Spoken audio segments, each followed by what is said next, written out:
Kosova është ende pa institucione të reja, edhe pse janë bërë gati 3 muaj prej mbajtjes së zgjedhjeve të përgjithshme. Deri tash ka pasur 8 përpjekje për konstituimin e legjislaturës së 9 të kuvendit, por të gjitha të pasuksesshme. Partia e parë, Lëvizja Vetëvendosje, po këmbgulte propozimi vetëm i tyre për kryeparlamentare, që është emri Albulena Haxhiut, ndërkaq partitë që deri më tash ishin në opozitë. Figurën e Haxhiut e shohin si të papranueshme. Kështu kuvendi ka mbetur në ngërç, por si ndikon kjo në agjendën e integrimeve evropiane dhe ai rrezikon fondet për Kosovën. Njohësit politik thonë se këto vonesa po ja humbin Kosovës agjendën e integrimeve evropiane. Ata theksojnë se ngërçi në kuvendi pamundson vendit marrjen e këstit të parë prej 61 milion eurosh nga Bashkimi Evropian në kuadër të planit të rritjes për vendet e Ballkanit Perëndimor.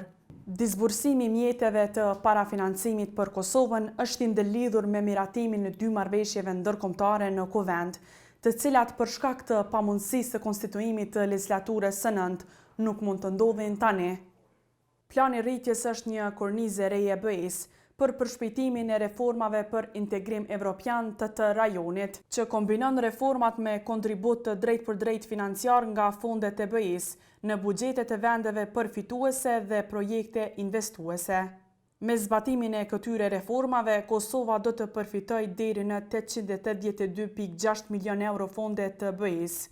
Nga kjo shumë totale, 253.3 milion euro janë grante, ndërsa pjesa tjetër prej 629.3 milion eurosh janë hua afatgjata.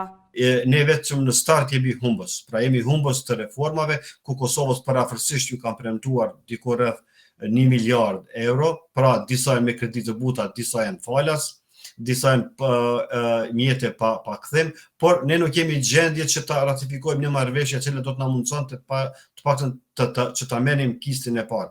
Plus sankcionimi i Kosovës që janë ende ato masat. Natyrisht që do të humben shumë fonde pasi që ju e patë këto fonde që ishin ndara nga BE-ja, vetëm Kosova dhe Serbia nuk përfituan për shkak të qeverisjeve tyre pa konsoliduar, atje sepse kishte anarki në Serbi, kurse Kosovë ka një farë lloj anarkie në parlament, po jo në rrugë. Ditë më parë, Bashkimi Evropian tha se është në interes të Kosovës, që me shpejtësi t'i formojë institucionet e saj.